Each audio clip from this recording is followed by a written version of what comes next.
Listen to Downtown Hot Radio on the air 24 hours a day and 7 days a week. You're now tuned into the Real Rap Radio Show. I'm your host, Walil Archer on Downtown Radio. I have a special guest today. I have author Maureen Santora. How are you today? I'm very good, Walil. Thank you for having me today. My pleasure. My pleasure. Congratulations on your third book. Thank you very much. I'm very proud of it, actually. Very proud of it. That's awesome. Let everybody know the name of your third book. All right, the third book is We Remember, and it's a collection of stories written by parents, siblings, and best friends about some of the people who died on September 11, 2001. Now, what inspired you to write that book?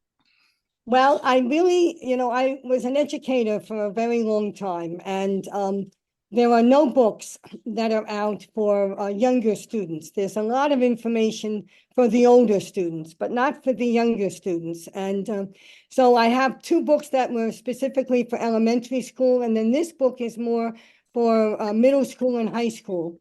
And I wanted everybody to know, and of course, anybody, who is a reader, it's a book for them as well. But I wanted everybody to know that the true tragedy of September 11th were not the buildings that came down. It was the people that died and the lives that were impacted by their deaths and how these people, survived and recovered. And I wanted everybody to know what some of these people were like as they were growing up.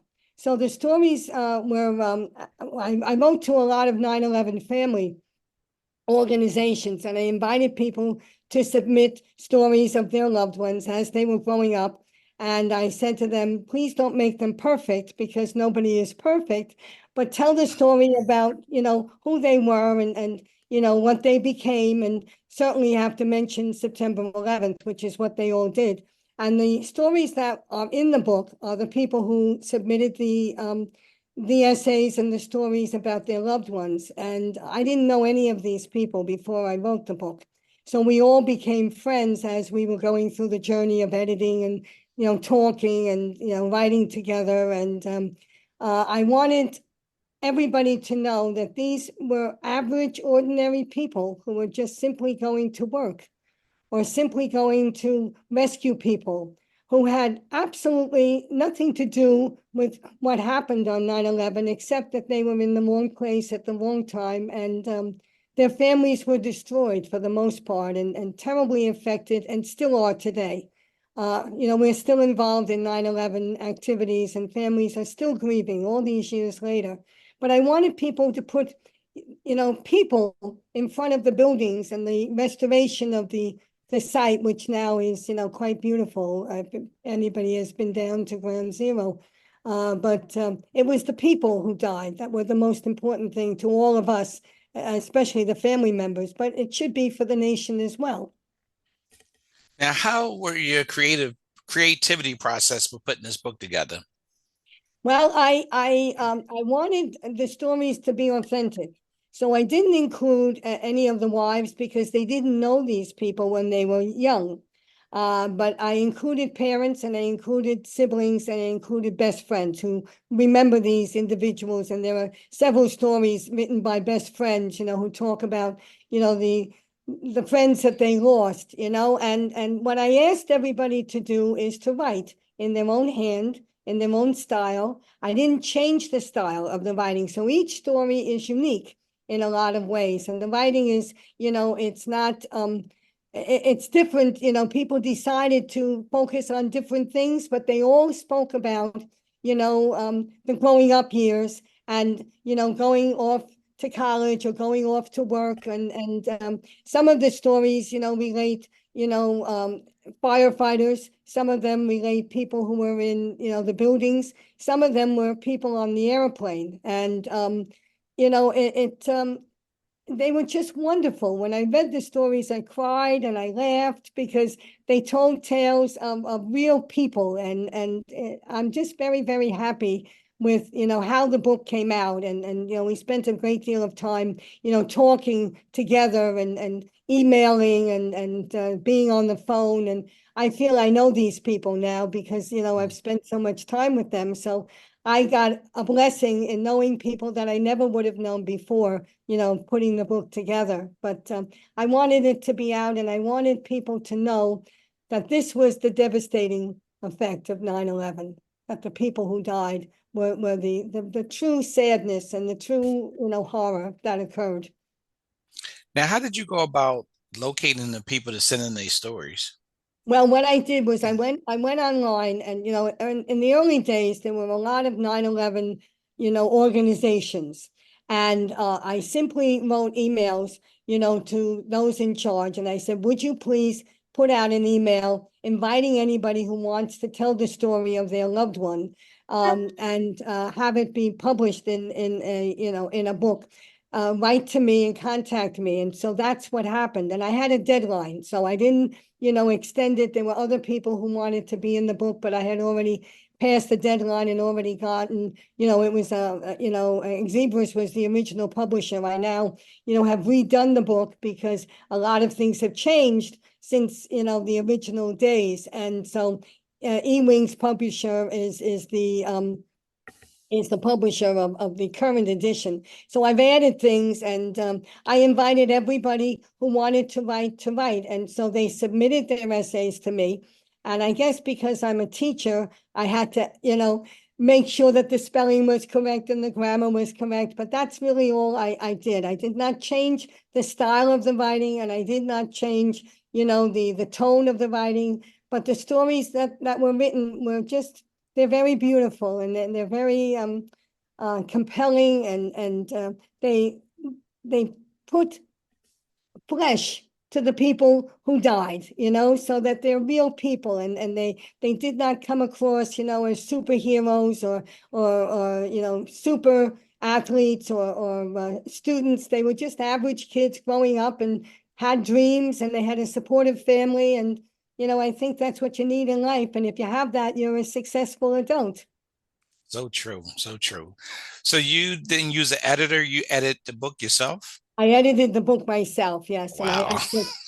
I took, it took a long time to do that because I kept reading and making sure that everything, was spelled correctly and the grammar was intact.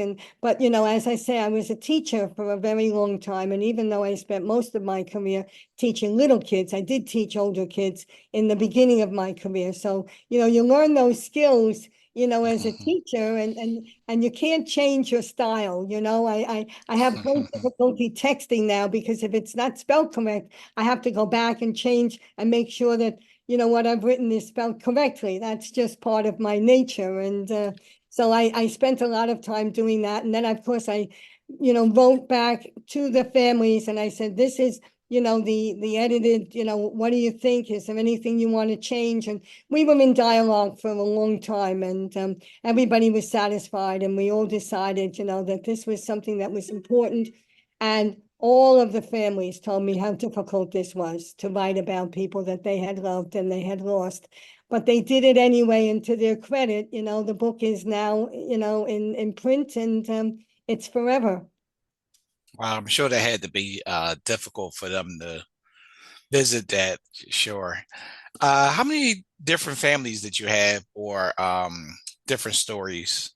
I have about 26 different Okay. families, and people added, like individual, victims might have had two or three stories in the one story because, siblings said, well, I want to add to the story if the mother or father wrote, or best friend said, well, can I add? So I allowed that. So each story is kind of multifaceted. And my son was one of the firefighters who died on September 11th. He was one of the youngest firefighters who died. And so my husband wrote, and all of my children, I have three, children, they're all grown now, but they all wrote about their brother. And then I had a niece who wrote in it as well, because she knew Christopher when he was very little. So that was they're the expanded stories of the one person, and different perspectives made this very full and very enjoyable to read. Very enjoyable to read. Sorry for your loss. Thank you very much. And Christopher's always with me. He's always around me. And I believe I have a belief in faith. I will see him again, and I miss him every day. But, I felt the stories needed to be told. So that's why I wrote the book. Did you Edited have it. did you have any difficulties writing this book? And if so, how did you overcome the difficulties? Well, I didn't have any difficulties writing the book because this was a labor of love. And it was a passion that I had that as I, went on in the years, I could not find anything that was written for the younger generation to learn about what hatred does and how it destroys people. And, the many, many stories that are written, in World War II about people need to be written because they tell the story of the impact of hatred and fighting and loss. And we should never in our lives hate anybody. We can dislike a lot of people. We can under our breath say, oh, I hate that person. But to wish them harm is something that nobody should ever do because it destroys us as well. And I wanted kids to know that. And we're in a very, crazy age at the moment, where people are angry and hostile. And we need to kind of get over that in some way and be kinder and more compassionate and more tolerant and certainly, more loving as a human being. Now, since you had to do the editing yourself, how long would you say it took you to write the book from start to finish? Oh, I'm going to say it probably took me a year and a half to 2 years to do this. Okay. And, I worked with several people, who were very understanding because I wanted it to be a certain way, and it was not how fast can I write the book, but how perfectly can this book be written so that it tells the tale that I want to tell. And I think I've been successful. Nice. And who designed your book cover? Well, the book cover, I asked everybody to send pictures of their loved ones. And so the pictures on the cover of the book are pictures of all the people in the book who, took pictures, and we just randomly selected a picture from each one, and then the publisher kind of put it together. But I thought that was the best way, to help people understand what the book was about, and that all the people whose faces are on the book were actually stories in the book. Now, from this book, what do you want the readers to take away from reading the book? Well, I want them to know that growing up is not a perfection, that you make tons and tons of mistakes. And sometimes they're little mistakes, sometimes they're big, but if you have a loving family and you have a support system and you have people that love you and support you and you have dreams, you will turn out just wonderfully. That making mistakes is part of growing up. And nobody should ever feel that they have to be perfect because nobody is perfect. And I wanted young students in particular and high school and college, who they worry about, getting the A's and all of this, to understand that sometimes that doesn't happen. But learning from your mistakes makes you a profoundly greater person than not having any mistakes and not learning from any of your mistakes. So that was something I wanted everybody to know. And I also wanted people to know that, hatred is a terrible thing. And this event was caused by a hateful act of people who hated America. And it's not an entire group. It was a select targeted group of individuals who hated Americans, who went after Americans, who did tremendous damage. But the aftermath of that was a unity that the United States has not seen in a very, very long time. Every single town, every single city, every single area came together and was an American citizen. And that was just a beautiful, wonderful thing that I don't think the terrorists expected. I think they expected us to be put down and, not recover. And instead of that, we not only recovered, but we ended up doing very, very well. And the resilience of the American soul is something that I think was the aftermath of September 11th. And so I think that was, something that was unexpected by the terrorists. I don't think they expected that as a reaction, but that's what happened. So true. So let's talk about your second book. All right, the second book that I wrote was specifically, my last two books were specifically, well, they actually were my first two, but they are specifically about the 9/11. So the first one was The Day the Towers Fell. And that's an early childhood book written with large print, big pictures, that tells the story of September 11th to emergent readers. So those are kids that are beginning to read, or just new readers from kindergarten to third grade. And I didn't want to scare them with the horrific facts that occurred. I didn't want to present pictures that would scare children, although children see things on the TV today that scare me.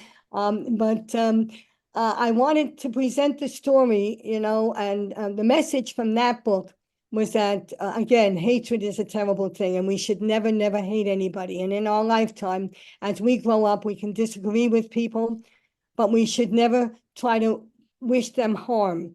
And that, it was a horrible thing that occurred to America.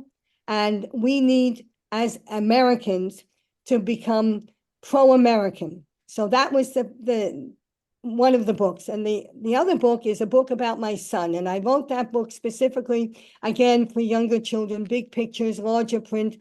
And it's a story of his life growing up. And my son was not a perfect person. He was very, very smart, but he got into trouble a lot. And he was, a kid that loved jokes, and he loved, not listening all the time to the teachers. And so he got into trouble because he talked too much. And as he grew up, he realized that, if he got into the smarter classes, he'd be able to talk more because he talked incessantly. And he, from the time he was a little boy, he wanted to be a firefighter.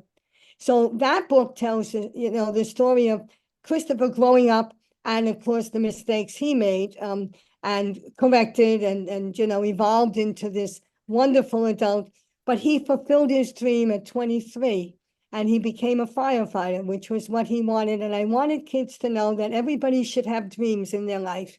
And if you're willing to work on your dream, and you have patience and perseverance, and you follow your dreams, oftentimes your dreams come true. Oftentimes your dreams come true. And I wanted kids to know that dreams are very important. And Christopher, at 23, although his life was very, very short, became a firefighter, which was his dream in life. And he was as happy as could be. Wow. So your first two books, you would say, is catered to the younger children. That's correct, yes. Now, older children can read the book as well, but they will be reading, it was my hope. And I even today, I've done research to see if they have any books, online, for younger children about this event, because it's brought up every single year. And kids see it on the TV, and they see, and they really don't have, there is no national curriculum currently in the United States on 9/11. Teachers in some states are asked to mention it, but there's no national curriculum. In New York City, where I live, there is no curriculum on 9/11, and teachers get to decide whether or not they choose to talk about 9/11, which is outrageous. It's absolutely outrageous to me. So I wanted teachers to have a tool. I wanted parents to have a tool to talk about this subject to their kids without frightening them to death, And so that's why I wrote the first two books. And then the third book, of course, was, for the older students, for middle school, high school, college, and then anybody who was a reader, to understand that the impact of 9/11 was really that the people died. We can always replace buildings, when you see the tragedy that we just saw because of these hurricanes, every single person on TV talks about, we're alive, my family is alive, we have no house, we have no nothing, but we're alive, and they're grateful to be alive, and so things are not as important as people are. And so I think that's a message that, is important to get out. And so that's why I, wrote the third book, the We Remember book. And, I hope, people, choose to buy it and read it. And it's not a difficult read, certainly, because it was written with a younger, adult in mind, as opposed to a college professor or, a PhD, So the language, and it's written in the language of the writers. So the way they wrote is the way the book is presented. So I thought that was important as well. Okay. Now, will there be a fourth book? Well, I don't know about that yet. I've had several family members ask me if I would write another book, to include them in their story. So I'm thinking about it, but at the moment, I have no concrete plans, to do that. But perhaps in the future, we'll add to the stories and add, a second edition, to the We Remember stories, because they're really very lovely, and they came from all over. I had one of the people who wrote in the book, she lived in England, and her son moved to the United States, and he became, an executive in one of the finance companies. But she writes about how far away he was, and so, they're just very endearing stories, and the accomplishments of these individuals. There was a common thread through all the stories, and that was that the individuals who were written about were kind, were very good friends, were people who had big dreams and goals, were people who were willing to work on the goals, and they were people who fulfilled their dreams for the most part, and they just died too soon. They died too soon, and we don't get to judge that. That's not our decision to make. And so, as devastating as this was for me in the early days, I have, I'm not in charge. God is in charge, in my opinion. And so, these were all angels who are now up there protecting all of us and hoping, that our world gets less messy than it currently is. And if someone want to read your book, where can they find it at online? Well, you can go online. I have a website, MaureenSantoraBooks.com. They can order the books there, and they're on Amazon. They're on Barnes and Noble, and they're on the internet. I various bookstores have them listed, but Amazon has them all listed, and and also the website has the books. They can be ordered directly from there as well. Awesome. And as we close out, any final thoughts or closing remarks? Well, I just want to say that, in this very, very messy world that we have, and it's messy, and I'm very sad to see the anger that has permeated our society. I really feel it needs to stop, and we need to be, all of us, take a step back and be a little more tolerant of each other's opinions. And we need to be, years ago, you could have an argument with people, who didn't agree with you at all. And you could have a discussion with them, and you could talk to them, and you would end the conversation saying, we agree to disagree, but you ended as friends. And I don't see that much anymore. I see that we are, if you either agree with me, you're good, and if you don't, you're bad. And that needs to be altered and checked and changed, because we all have the same dreams and goals. We all want the same from our families. We all want, kindness and goodness in our world, but we have to start with us. We have to start with us. So true. Well, Maureen, I'd like to thank you for doing the interview today. Thank you so much, Walil. My Thank you for pleasure. having me. My pleasure. My pleasure. So that's my time today on the Real Rap Radio Show. And I'll see you guys next time on the Real Rap Radio Show with Walil Archer on Downtown Hot Radio. Thank you. You're welcome. Listen to Downtown Hot Radio on the air 24 hours a day and 7 days a week. Tune in by downloading the Downtown Hot Radio's mobile app.